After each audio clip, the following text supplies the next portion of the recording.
引言：一个欧洲同时燃烧的年份。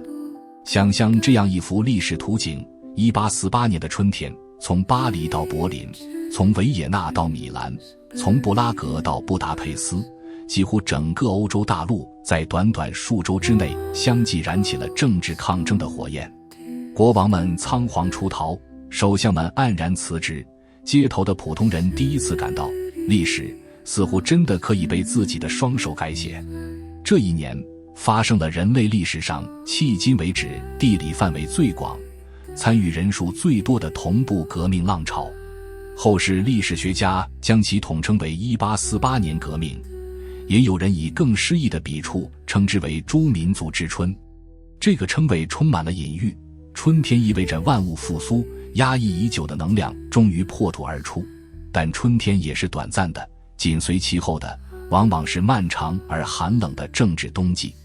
那么这场革命究竟从何而来？它在欧洲各地呈现出怎样不同的面貌？为什么这场声势浩大的运动最终几乎在所有地方都以失败告终？而更耐人寻味的问题是，一场失败的革命究竟在多大程度上改变了历史的走向？今天就让我们循着历史的脉络，一起走进这个欧洲历史上最动荡也最充满活力的年份。在正式讲述之前，有必要先理解这场革命发生的大背景。1815年，拿破仑帝国覆灭之后，欧洲各大强国在维也纳召开会议，由奥地利首相梅特涅主导，重新划定了欧洲的政治版图。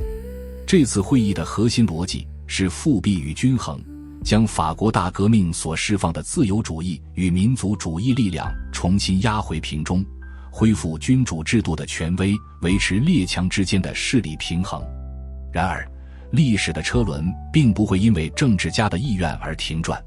在此后30年间，工业革命的浪潮悄然重塑着欧洲的社会结构，新兴的城市中产阶层与工人群体不断壮大，民族意识在知识分子的笔端蓬勃生长，而经济的波动与政治的压抑则让社会矛盾积累到了一个临界点。1848年正是这个临界点。2. 法国革命的震源，以及它如何点燃了整个欧洲。7月王朝的末路，一场禁止的宴会引发的革命。故事从巴黎开始讲起，因为正是法国的这把火最先照亮了整个欧洲大陆。1848年2月的巴黎，政治气氛已经剑拔弩张。国王路易·菲利普自1830年上台以来，统治着所谓的7月王朝。这位国王以公民国王自居，理论上代表着法国宪政与中产阶级的利益。然而，他的政府腐败横行，选举权被牢牢限制在少数有产者手中，在3500万法国人口中，拥有投票权的不过24万人。大多数城市居民、工人、小资产阶级都被排斥在政治门槛之外。反对派找到了一种独特的抗议方式——宴会运动。由于集会和请愿受到严格限制，改革派人士便以举办政治宴会的形式聚集民众，发表演说，推动选举改革。这一运动在全国各地蔓延，来势汹汹。首相基佐终于下令禁止原定于1848年2月22日在巴黎举行的一场大型宴会。这个决定成了引爆革命的导火索。禁令颁布后，愤怒的巴黎市民走上街头。2月23日夜晚，一队士兵向人群开枪，造成数十人死亡。消息传开，整座城市沸腾了。次日清晨，巴黎全城筑起街垒，国民卫队，本应维持秩序的武装力量纷纷倒戈，拒绝镇压。路易·菲利普意识到大势已去，匆匆签署退位诏书，换上便装，乘坐出租马车出逃英国。就这样，一场以禁止宴会为导火索的革命，在短短3天之内推翻了法国的君主政体，法兰西第二共和国宣告成立。法国2月革命的消息以惊人的速度传遍欧洲。在那个没有电话、没有电报广播的年代，消息依然在数日之内传遍了各大城市。对于维也纳、柏林、米兰、布达佩斯的人们来说，法国的革命仿佛是一个信号，一个证明，原来改变真的是可能的。共和国内部的裂痕，不同的人，不同的共和国梦想。然而，新生的法兰西第二共和国从诞生之日起，便携带着一个致命的内在矛盾。革命的队伍由不同阶层的人组成，他们在推翻旧王朝时站在同一条街垒上，但对于共和国应该是什么样子，却有着截然不同的理解。对工商资产阶级而言，共和国意味着宪政秩序、财产权的保障，以及一个不再受专制君主随意干预的稳定商业环境。他们希望改革，但不希望革命走得太远，更不希望社会结构被彻底颠覆。对于律师、医生、教授等自由职业者组成的中产阶层来说，共和国意味着言论自由、新闻自由以及扩大的政治参与权，但同样，他们对秩序有着相当的执念。然而，巴黎数十万城市工人、手工业者的诉求则完全不同。他们在恶劣的条件下工作，工资低廉，居住在拥挤的贫民窟，没有任何社会保障。对他们来说，共和国必须解决他们的生计问题，必须是一个真正关心穷人的共和国。临时政府为了安抚工人，设立了国家工房，为失业工人提供就业和救济。高峰时期，在国家工房登记的工人多达10余万人。这是一项代价昂贵的举措，也成为日后冲突的核心。6月的血与火，一场将法国撕裂的镇压。1848年6月，危机终于以最暴烈的方式爆发。新当选的国民议会以财政压力为由，宣布关闭国家工房，并要求工人要么加入军队，要么离开巴黎前往外省从事排水工程。这道命令对于那些视国家工房为唯一生计来源的工人而言，无异于宣战。6月23日至26日，巴黎东部的工人区爆发了大规模武装起义，工人们重新筑起街垒，与政府军展开了激烈的巷战。国民议会授予将军路易·卡芬雅克全权，调集正规军和外省国民卫队，对起义实施残酷镇压。战斗结束时，约有1500人在街头战斗中死亡，而在随后的逮捕与处决中，死亡人数更是大幅攀升，数千人被流放至阿尔及利亚。这场史称6月惨杀的事件，在法国社会留下了难以愈合的伤疤。它深刻揭示了一个事实，即便在共和制度的旗帜之下，不同社会群体之间的利益冲突依然可以走向暴力对抗。对于资产阶级共和派而言，镇压是维护秩序的必要之举，而对于工人群体而言，6月的血泊永远是共和国对他们的背叛。法国社会由此陷入了深刻的政治疲惫与相互不信任。路易、拿破仑的崛起，秩序的幻象与帝制的回归。6月起义被镇压后，社会上对稳定与秩序的渴望压倒了一切。正是在这种氛围中，一个带着神秘光环的名字出现在政治舞台上：路易·拿破仑·波拿巴。他是拿破仑一世的侄子，长期流亡海外，在政坛上并无显赫的个人履历。然而，他拥有一项无可替代的政治资产，那个名字。拿破仑的时代，在许多法国人的记忆中，代表着秩序、荣耀与强大。路易·拿破仑精心经营着自己的公众形象，声称自己代表所有法国人的利益，而非某一阶层的利益。他的竞选宣传遍及城乡，吸引了农民、工人、资产阶级中厌倦了动荡的广泛选民。1848年12月的总统选举结果令所有人瞠目，路易·拿破仑以超过 74% 的选票当选，其余候选人加起来也远远无法与之相比。他随后在1851年12月发动政变，解散国民议会，1年建立法兰西第二帝国，自称拿破仑三世。法国1848年的共和实验就这样在短短3年之内以帝制告终。历史学家们至今仍在争论这一结果的意义。有人认为这是法国民主的溃败，也有人指出在当时的历史条件下，路易、拿破仑的胜选有其深刻的社会基础，它折射出法国广大农村人口对激进城市政治的疏离，以及整个社会在动荡之后对稳定的迫切渴望。无论如何，法国的经历清晰地展示了1848年革命的一个核心悖论：革命打开的政治空间未必由革命者所填充。长远的遗产，帝制之下的历史转型。尽管第二帝国的建立标志着1848年共和实验的终结，但法国并未就此停止向现代民主社会转型的历史进程。在拿破仑三世统治期间，法国经历了快速的工业化与城市化，奥斯曼男爵主导的巴黎大改造从根本上改变了城市面貌。与此同时，1848年所激活的政治意识、普选的诉求、劳动者的权利、共和制度的理想从未真正沉睡。1871年的巴黎公社是这些未经力量的又一次爆发，而1875年法兰西第三共和国的最终确立，则标志着共和制度在法国的彻底胜利。某种意义上，1848年种下的种子，以迟到却坚韧的方式在法国的土地上生根结果。3. 德意志统一的梦想与自由主义政治的挫折。一个分裂的民族，为什么德意志人如此渴望统一？要理解德意志的1848年革命，首先要理解19世纪中叶德意志世界的基本政治状况，那是一幅令人困惑的马赛克拼图。当时的德意志并不是一个统一的国家，而是由38个大小不一的邦国松散组成的德意志邦联。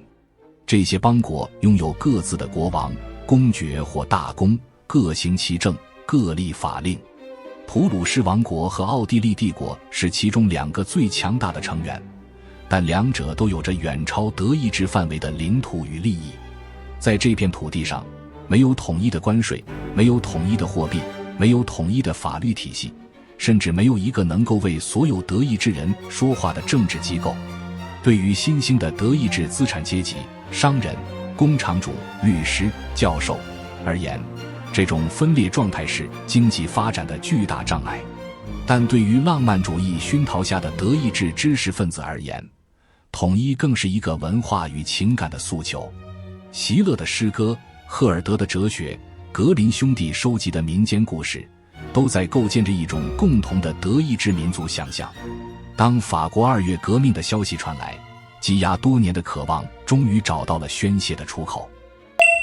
3月风暴，从街头到谈判桌。1848年3月，革命浪潮以惊人的速度席卷德意志各邦。在福腾堡、巴登、黑森等南德诸邦，民众的示威迫使各邦君主纷纷任命自由派人士组建内阁，史称3月内阁。这些新内阁公开承诺推进宪政改革，保障公民自由，并支持德意志的民族统一。最戏剧性的场面发生在普鲁士首都柏林。3月18日，当示威群众得知国王腓特烈威廉4世已经原则上同意改革，欢声雷动。然而就在这关键时刻，2声枪响打破了人群的喜悦，无论是意外走火还是刻意挑衅，战斗随即爆发。柏林市民在街头筑起数百处街垒，与前来清场的普鲁士军队激战至深夜。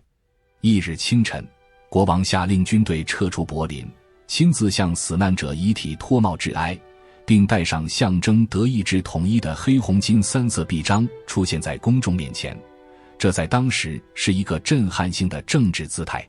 一位专制君主向革命者低下了头。在当时，这似乎是一个历史性的转折点，德意志的自由主义者和民族主义者欢欣鼓舞。然而他们或许没有意识到，腓特烈威廉4世的让步更多是一种策略性的退却，而非真正的政治转变。君主手中的军队并未解散，等待着合适时机卷土重来。法兰克福保罗教堂，德意志历史上第一次民主议会实验。1848年5月18日，德意志历史上最非凡的政治聚会在法兰克福的保罗教堂拉开帷幕。这是德意志有史以来第一次由选举产生的全国议会，来自各邦的585名代表鱼贯而入，其中有知名的历史学家达尔曼、法学家格尔维努斯、作家路德维希·乌兰德，还有无数医生、律师、教授和神学家。有人戏称这是一届教授议会，以反映其精英构成。这届议会承载着德意志自由主义知识分子的全部政治理想，他们要在这里起草一部统一德意志的宪法，建立一个民主的民族国家。然而，摆在他们面前的第一个难题就令人头疼：统一的德意志究竟应该包括哪些土地？大德意志方案主张将奥地利的德语区纳入新国家，这样的德意志将拥有最广阔的疆域和最多的人口。但问题在于，奥地利的德语区与其广大的非德语领土难以分割，而且奥地利的哈布斯堡王朝也绝不会轻易接受将自己肢解并入一个新国家。小德意志方案则主张排除奥地利，以普鲁士为核心，建立一个较为紧凑的北德意志民族国家。这一方案在实操上更具可行性，但对于许多代表而言，排除奥地利意味着放弃大量说德语的同胞，在感情上难以接受。这场争论持续了数月之久。与此同时，议会还要处理席勒斯维希霍尔斯坦问题、与丹麦的领土争端、波兰问题、捷克与德意志民族关系问题等一系列棘手议题，每一个问题都牵涉复杂的民族利益博弈。漫长的辩论逐渐消耗了革命初期的政治热情与民众的耐心。王冠的拒绝，一个历史性的岔路口。1849年3月，经过近1年的审议，法兰克福国民议会终于通过了法兰克福宪法，宣布建立以普鲁士国王为世袭皇帝的德意志帝国。代表团郑重其事地前往柏林，将地位奉上。腓特烈威廉4世的回答成为了历史上最著名的拒绝之一。他表示不能接受一顶从沟渠中捡来的王冠，在他看来，地位的合法性只能来自于德意志诸侯的授权，而非一届由革命产生的民选议会。这一拒绝不仅是个人的傲慢，更体现了当时普鲁士统治精英对民主合法性的根本性排斥。没有了普鲁士的支持，小德意志方案无从实施。议会的权威迅速瓦解，各邦君主借机反扑，军队重新接管了街头秩序。那些没有逃往海外的激进革命者，包括年轻的卡尔·舒尔茨，后来成为美国内战时期的将领，要么身陷囹圄，要么流亡异乡。法兰克福国民议会的革命实验就此落幕。革命的遗产，失败者的礼物。然而，将1848年的德意志革命简单定性为失败，是一种过于粗糙的历史判断。在更长的时间维度上，这场革命的遗产远比表面看起来更为深厚。法兰克福议会所起草的宪法文本，尤其是其中的德意志人民基本权利部分，构成了一份极具远见的政治文献。其内容包含人身自由、迁徙自由、言论自由、信仰自由、法律面前人人平等等基本原则。这份文本虽然从未正式生效，却深深嵌入了德意志政治知识分子的集体记忆，并在后来被反复援引。1949年西德基本法的起草者们有意识地从1848年的政治遗产中汲取灵感。更重要的是，1848年在德意志广泛传播的宪政理念与民族统一意识，为日后俾斯麦主导的铁血统一提供了不可或缺的社会基础与政治正当性。德意志终究实现了统一，只是方式与路径与1848年的自由主义者所设想的截然不同。4. 奥地利帝国在多民族的漩涡中求生。梅特涅的出走，一个时代的终结。如果说1848年有哪个人的倒台最具有象征意义，乃非克莱门斯·冯·梅特涅莫属。这位奥地利首相在维也纳执政近40年，是欧洲保守秩序最重要的设计师和守护者。他主持召开的维也纳会议，将拿破仑时代释放的自由主义与民族主义力量重新压制下去。他构建的梅特涅体系使反动势力在欧洲维持了数十年的政治主导权。在许多自由主义者眼中，梅特涅是一切压迫与专制的化身。1848年3月13日，维也纳爆发大规模示威，愤怒的人群涌向街头，高呼要求改革的口号，与军警发生激烈冲突。当天晚上，在内外交困之下，梅特涅秘密出走，乘坐一辆洗衣服的篷车悄悄逃离维也纳，随后辗转流亡英国。这位曾经叱咤欧洲政坛的老人，就这样以一种颇为狼狈的方式退出了历史舞台。消息传出，维也纳全城欢腾，欧洲各地的自由主义者也奔走相告。一个时代似乎真的结束了。哈布斯堡皇帝斐迪南一世在压力下随即宣布了一系列让步，承诺制定宪法，召开制宪议会，并废除延续数百年之久的农奴制度。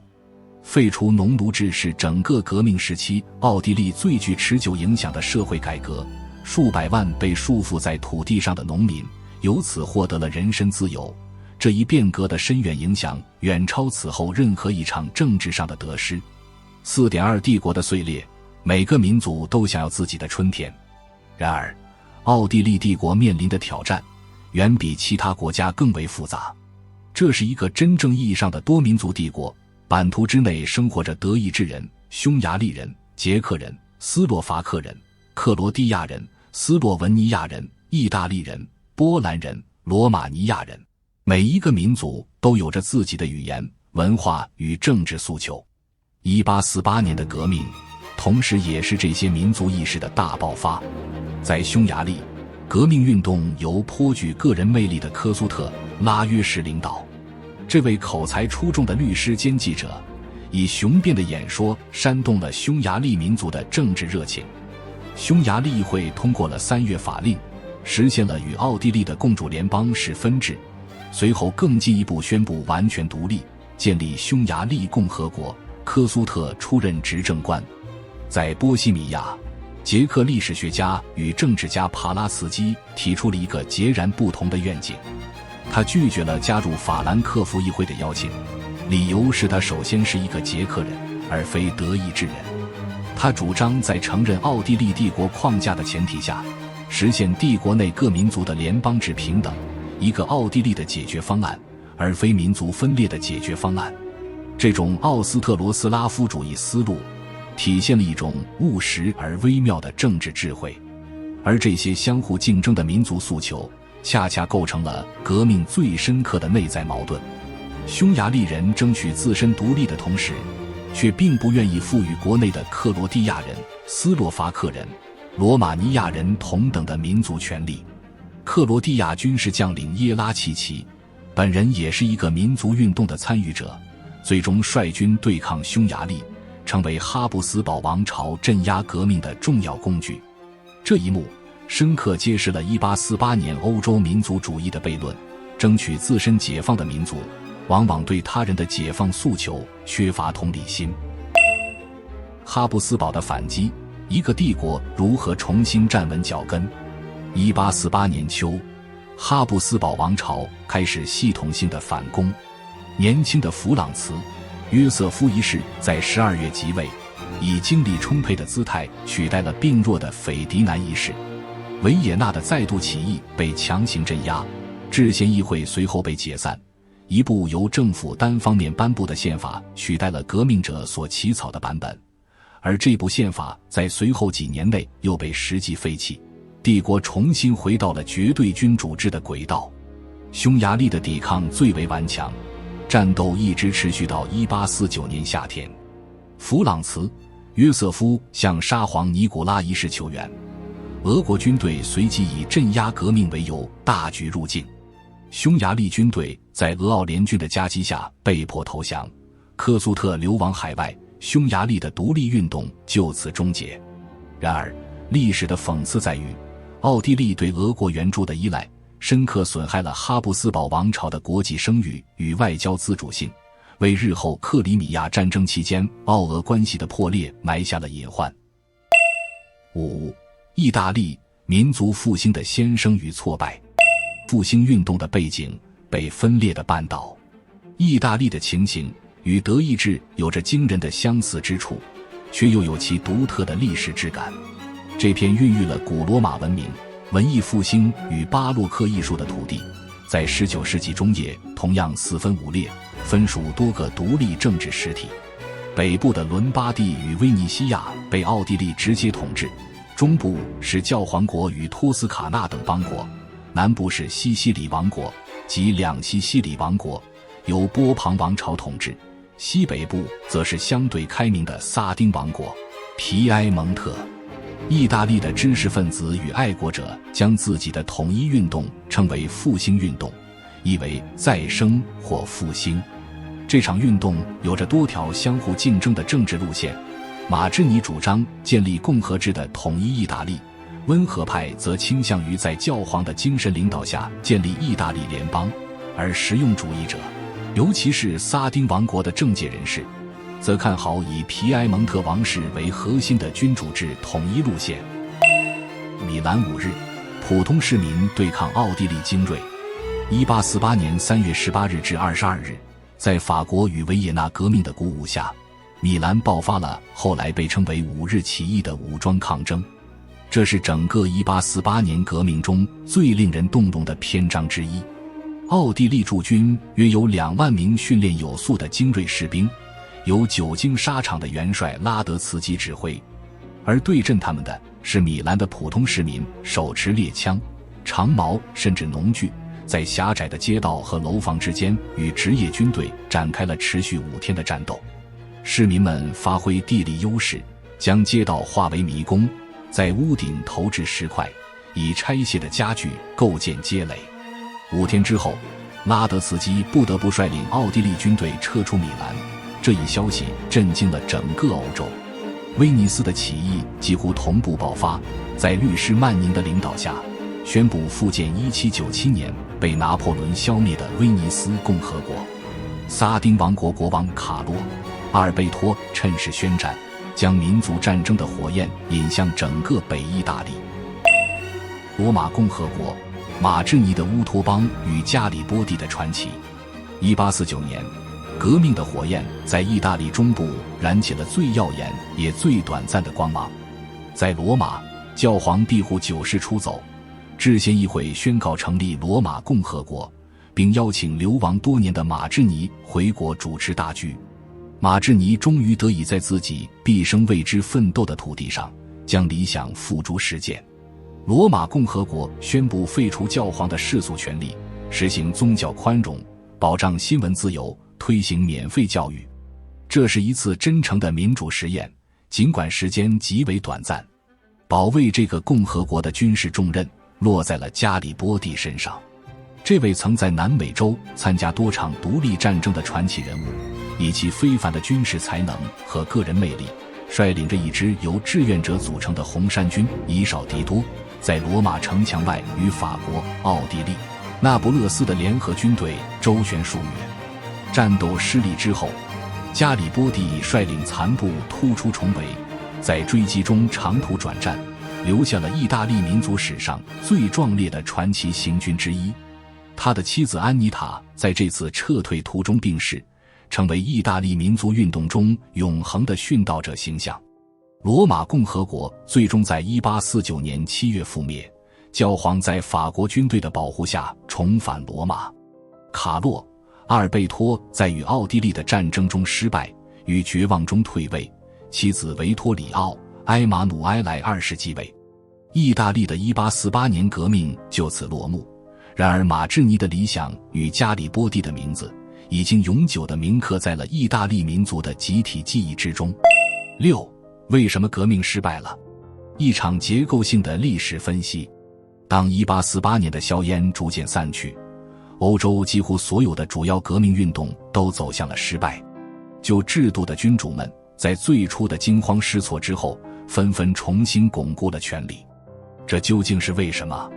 第一个原因在于革命联盟内部的根本性裂痕。1848年的每一场革命都是由诉求迥异的不同群体暂时捏合而成的联盟。自由主义的资产阶级想要宪政改革，但不想失去财产；民族主义者想要民族国家，但各民族之间彼此争夺领土；社会改革者想要改善劳动者的处境，但所提出的方案令资产阶级惊恐；农民想要土地和废除封建义务，却对更广泛的政治议题往往漠然。这个联盟在对抗共同敌人时尚能维持，一旦就秩序稍作退让，内部分歧便浮出水面，联盟迅速瓦解。第二个原因是就制度军事力量展现出的惊人韧性，这是一个常常被浪漫化历史叙事所忽视的冷酷事实。街头的街垒和热情终究难以对抗组织严密、训练有素、装备精良的常备军。无论是法国的卡芬雅克，还是奥地利的拉德茨基、温迪施格雷茨，这些职业将领都在最初的震惊过后，以专业军人的冷静重新组织起了镇压行动。革命的成败在很大程度上取决于军队是否倒戈，而1848年的欧洲，军队整体上保持了对君主的忠诚。第三个原因是各地革命力量之间几乎完全缺乏协调。尽管1848年的革命在地图上看来是一场同步的欧洲现象，但各国的革命运动实际上高度孤立，彼此之间缺乏实质性的联络与支援。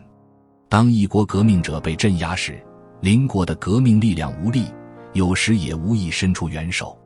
更为讽刺的是，在某些情况下，不同民族的革命运动之间甚至发生了直接冲突，成为就制度得以利用的裂缝。第四个原因是外部保守力量的系统性干预。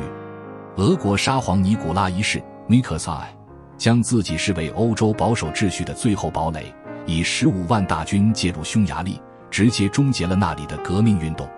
法国的路易、拿破仑则以保护天主教和法国利益为名，出兵镇压了罗马共和国。这一行动充分揭示了那个时代政治的复杂性，革命的产物有时成为镇压革命的工具。7.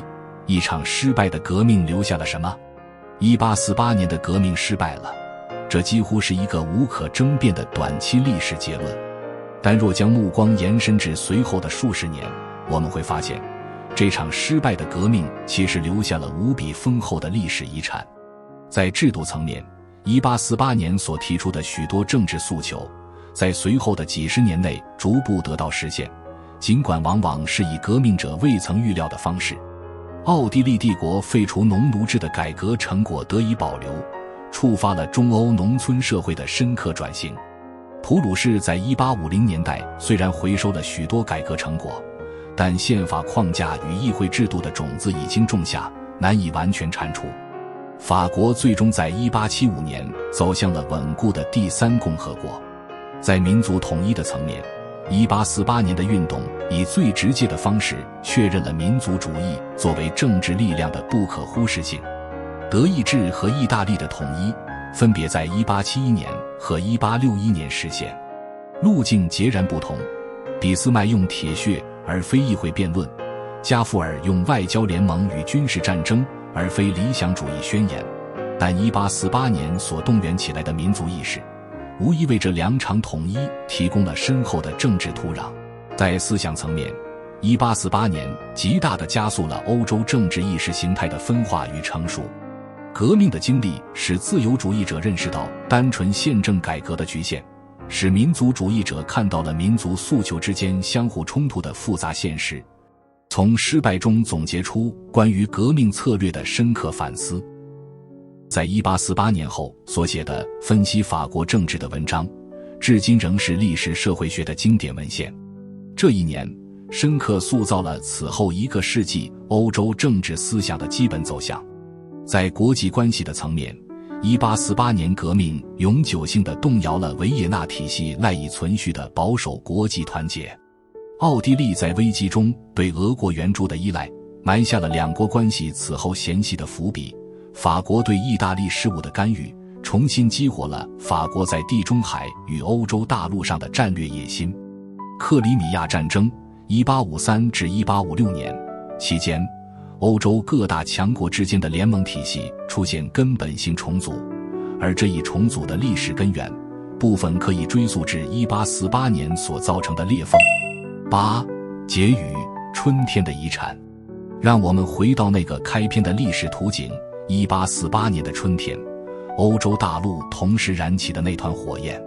火焰熄灭了，旧制度重新站稳了脚跟，街垒被清除，监狱里关满了革命者。表面上看，这像是一场彻底的失败。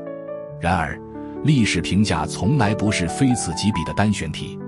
英国历史学家 J.P. 泰勒有一句常被引用的名言，说1848年是历史在转弯处停住了脚步的时刻。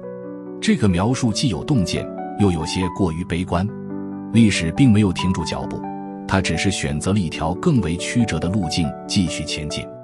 那些在1848年失败的政治理念，宪政法治、民族自觉、废除封建特权、扩大政治参与、保障公民基本权利，并没有随着革命的失败而消亡。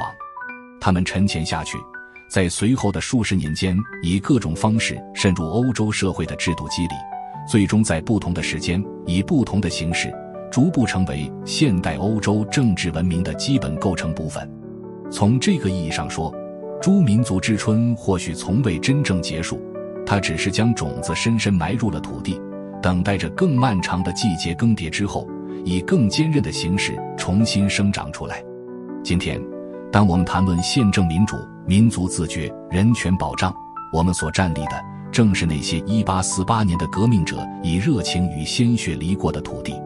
亲爱的观众朋友们，这就是本期的内容。下期我们将聚焦1848年革命之后欧洲政治格局的重组，以及俾斯麦如何以铁血政策完成德意志统一，加夫尔如何借助外交与战争推动意大利统一的完整历史进程。感谢您的收看，我们下期再见。